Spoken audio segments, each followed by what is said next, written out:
Bonjour à tous, aujourd'hui j'ai décidé de faire une petite vidéo, ce n'est pas dans mes habitudes de me révolter comme ça, mais je suis tout simplement scandalisée parce que j'ai entendu et je pense qu'il est véritablement important que certaines personnes prennent la voix face à ça et se révoltent pour que tout le monde puisse prendre conscience de certaines choses qui nous sont totalement occultées. Donc pour faire un bref rappel du contexte, je regardais donc le journal télévisé et j'ai entendu donc on parlait des masques faits maison. On nous disait dans ce reportage qu'il ne fallait surtout pas utiliser de protection périodique comme filtre dans les masques parce qu'ils généraient des produits chimiques. Oui, alors dans mon sens, ça n'a fait qu'un tour, parce qu'en fait c'est assez hallucinant, donc on nous dit qu'on ne doit pas utiliser de protection périodique comme filtre parce qu'elles sont bourrées de produits chimiques, mais en revanche, que les femmes utilisent mensuellement des protections périodiques bourrées de perturbateurs endocriniens qui vont leur causer un tas de maladies, ça ce n'est pas un problème. J'ai quand même envie de dire qu'à l'heure actuelle, le coronavirus est une catastrophe sanitaire sans précédent. Là-dessus, on est bien d'accord. Mais ce qu'on doit remettre en question, nous, en tant qu'humains, c'est la gestion, en fait, des maladies qui sont réalisées, en tout cas dans notre pays. Parce que ce n'est pas une maladie, ce n'est pas une gestion de maladies préventives que l'on fait actuellement. C'est une médecine allopathique qui est payée par des lobbies pharmaceutiques qui empêchent les gens, en fait, de pérenniser vers la santé. On entretient les malades. Ça ne rapporte absolument pas à l'État que les gens soient en bonne santé. Pourquoi est-ce que vous croyez qu'à l'heure actuelle, on empêche les herboristes de travailler? Pourquoi? Parce que les herboristes ont des solutions pour vous. Mais les herboristes sont considérés par les médecins de la médecine allopathique comme des charlatans, des illuminés, parce qu'en fait, à l'heure actuelle, on n'est plus libre, en fait. Il n'y a aucune liberté par rapport à nos décisions, par rapport à notre état de santé. À partir du moment où j'entends des choses comme le fait que voilà, à 13 ans, une enfant va avec sa maman en consultation chez un gynécologue. Cette jeune adolescente présente des problèmes d'acné. Le gynécologue ne trouvera rien de mieux que donner une pilule à cet enfant. C'est tout à fait normal. À partir du moment où on continue à donner de la merde aux femmes en leur faisant croire que c'est tout à fait naturel d'endormir leur cycle menstruel via des pilules, on n'est pas sorti de l'auberge. Quand il y aura un médecin qui parlera de méthodes symptothermiques, qui pourra promouvoir un apprentissage de la santé menstruelle au sein de la population, alors peut-être que notre futur n'est pas perdu. Parce que si la Terre-mère est malade à l'heure actuelle, vous vous rendrez compte qu'il y a une recrudescence des maladies gynécologiques chez les femmes en analogie avec la matrice de la Terre. Et oui, à l'heure actuelle, les maladies gynécologiques sont à leur plein. Pourquoi? Parce que les femmes, dès leur plus jeune âge, sont complètement pourries de l'intérieur grâce aux perturbateurs endocriniens. Et ça, par contre, c'est quelque chose dont on ne parle jamais, parce que c'est des choses que moi j'ai explorées, parce que j'ai un parcours gynécologique particulièrement dur, mais les gens qui, voilà, n'ont pas cette éducation ou cette portée numérique, qui n'ont pas les capacités d'entreprendre des grandes études, ou tout simplement parce qu'ils n'ont pas été confrontés à ce monde-là, ils sont incapables de prendre des décisions face à un médecin. Moi, il y a 3 ans, j'étais incapable de dire non à un médecin. Mais en fait, j'ai tout mon droit de refuser des traitements. À l'heure actuelle, encore il y a 2 jours, j'ai une jeune femme de 18 ans qui m'écrit, qui souffre d'endométriose. Ça fait des mois et des mois qu'elle est en angoisse parce que ses médecins veulent lui donner des piqûres d'hormonothérapie, donc des piqûres en fait qui induisent une ménopause artificielle via des analogues de la GnRH. Ces traitements-là, ce qu'on ne vous dit pas, c'est que de un, ils sont financés par les lobbies pharmaceutiques, de deux, en fait, ils permettent d'éliminer des lésions en superficie et qu'elles soient inopérables en fait lorsqu'on vous ouvre le ventre. En fait, donc on les fait disparaître, mais une fois que le traitement s'arrête, les lésions reviennent à la surface. Et donc, tous ces traitements en cours font risquer aux patientes des maladies hyper graves, mais ça, c'est pas grave. Et à l'heure actuelle, on se rend compte qu'il y a de plus en plus de couples qui ont des difficultés à concevoir des enfants. On se rend compte que certains hommes n'ont même pas de spermatozoïdes viables dans leur sperme, qu'ils ont des spermatozoïdes trop lents ou qui meurent. Les femmes font des fausses couches à répétition, les femmes perdent leurs enfants.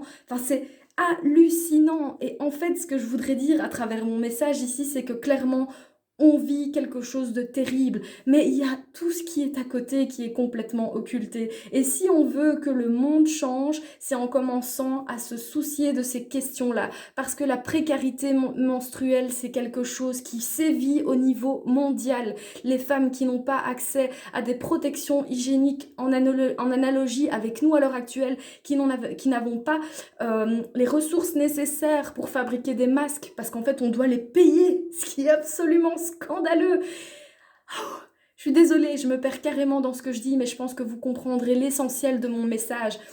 Ce que je veux dire à l'heure actuelle, c'est qu'en tout cas, le gouvernement ne fait pas quelque chose pour que les gens soient en santé. Vous êtes des personnes très intéressantes à être malades parce que à l'heure actuelle, les peu de praticiens qui essayent de dire la vérité à travers ce qui se passe au niveau de la gestion de la santé, ces gens-là ont des procès par-dessus la tête. Parce qu'en fait, on ne veut pas, vous ne rapporterez plus rien à l'État si vous êtes en bonne santé. Pourquoi? Il y a encore 3 mois, je vais chez un chirurgien spécialiste à Bruxelles, je ne citerai pas l'hôpital.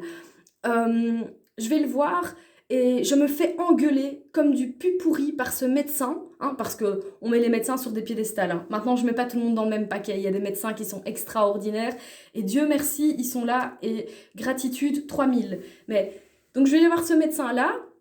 Et moi, je lui dis qu'il n'est pas question hein, que je reprenne de traitement hormonal hein, et que je me porte très bien comme ça, que je me soigne avec mes plantes et que j'ai fait un long chemin par rapport à la maladie et que moi, je vais très bien, quoi. Et qu'est-ce qu'il me dit, le médecin? En fait, il me regarde, il me dit, ça me dérange quand même parce que, bon, vous savez, la phytothérapie, ça ne fonctionne pas, hein, vraiment, ça ne fonctionne pas et moi, ça me pose un problème que vous ne vouliez pas prendre cette pilule, mais bon, je ne vais pas vous la fourrer de force dans la bouche. Mais vous vous rendez compte? Donc en fait, vous n'avez même plus de droit en fait. Vous devez prendre des médicaments parce que monsieur untel vous dit que, alors que vous lui expliquez, vous vivez très bien comme ça, mais c'est normal. En fait, à l'heure actuelle, ce que je voudrais encore dire à travers ce message, c'est que vous devez vous donner les possibilités de vous soigner en dehors du système médical allopathique dans lequel on vit à l'heure actuelle. C'est bien pour ça que voilà, les herboristes, etc., tout ça, ils sont fermés parce que ils ont des solutions pour vous, mais on ne veut pas les laisser exercer. Parce qu'à l'heure actuelle, si on suit la loi, seuls les médecins possèdent le droit d'exercer l'art de guérir et de soigner. Autrement dit, les herboristes, comme moi par exemple, nous sommes des charlatans. Nous n'avons aucune compétence au niveau de la santé, nous ne connaissons rien en diététique, rien en biologie, rien en chimie, nous n'avons rien étudié, quoi. Normal. Et donc, le gouvernement s'attend à ce que les gens disent Amen et suivent des recommandations complètement illogiques et insensées. Ben non, ça se passera pas comme ça en fait. Ça se passera pas comme ça parce qu'il faut arrêter de prendre les gens pour des cons, tout simplement. Quand on commencera vraiment à dire que l'eau qu'on boit est bourrée de pesticides, est bourrée d'antibiotiques, que même les femmes qui prennent la pilule, leurs urines transportent les molécules et qu'on retrouve ça dans l'eau après. Et après, on le boit. Donc en fait, dès que vous arrivez sur Terre, on vous met des Pampers. Vous voyez la belle marque Pampers. Parce que tout le monde n'a pas les moyens de fabriquer des couches, d'acheter des couches lavables. Ok ? Donc dès votre plus jeune âge, en fait, toute la population est complètement réduite à développer des maladies hormonodépendantes, des maladies auto-immunes, mais surtout ce qu'on ne vous dira pas, c'est qu'il y a des solutions par rapport à ça. Parce que la médecine allopathique traite les patients au niveau symptologique, d'accord? Donc ce n'est pas une médecine préventive, c'est une médecine d'urgence. Vous avez un problème de santé, on va vous traiter les symptômes, mais jamais on ira à la racine du problème pour vous aider à solutionner cette pathologie. On ne vous dira pas que l'alimentation peut changer votre pathologie, que votre alimentation peut changer les symptômes de votre maladie. Ça, on ne vous le dira pas, parce qu'on préfère vous vendre des médicaments à 1000 € l'année. Et ça, c'est normal, ça, c'est quelque chose pour lequel on ne doit pas s'indigner. Je pense que À l'heure actuelle, il y a énormément de causes nobles qui doivent être défendues. La gynécologie, la santé des droits pour les femmes, ce sera mon combat, peut-être jusqu'à mon dernier souffle.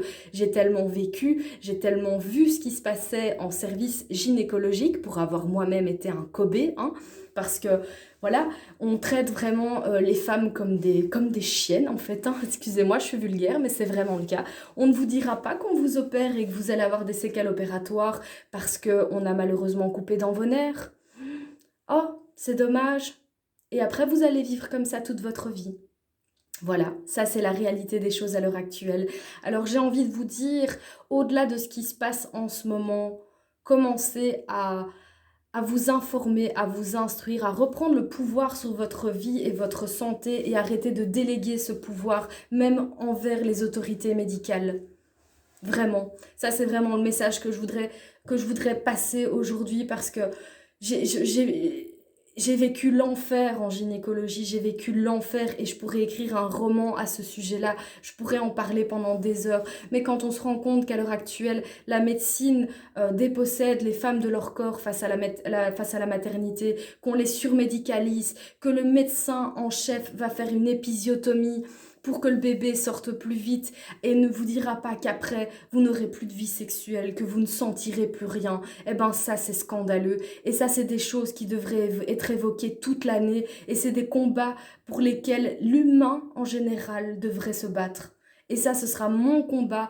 Et je suis scandalisée quand aujourd'hui, j'entends à la TV qu'on parle des protections hygiéniques qui sont dangereuses en tant que filtre dans les masques, mais qu'on ne souligne pas en même temps leur dangerosité au niveau des muqueuses vaginales. Et ça, pour moi, c'est inadmissible, en fait. J'en ai terminé pour aujourd'hui, je suis partie un petit peu dans tous les sens, mais vraiment c'est un message qui vient du cœur et du fin fond de mes entrailles de femme. Et si ce message peut servir à, voilà, à être porteur de sens pour certains, eh ben voilà, mon but sera atteint. Parce que je suis vraiment hyper énervée par rapport à ça et je trouve vraiment qu'on devrait continuer à en parler parce que jusqu'à présent, c'est quand même les femmes qui mettent toute l'humanité au monde.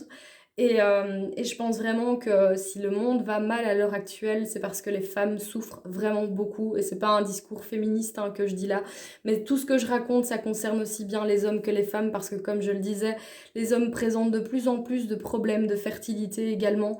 Et comme je le disais, c'est vraiment en lien avec ce qui se passe avec notre Terre. Alors au-delà du coronavirus, on a peut-être des messages subliminaux à comprendre, on est peut-être envahi par les extraterrestres, il y a un bug de la matrice ou que sais-je. Je ne suis pas un gourou de sagesse par rapport à ça. Moi, je voulais juste vous porter ce message par rapport au contexte que j'avais nommé, qui était voilà, sur l'utilisation de ces bandes hygiéniques.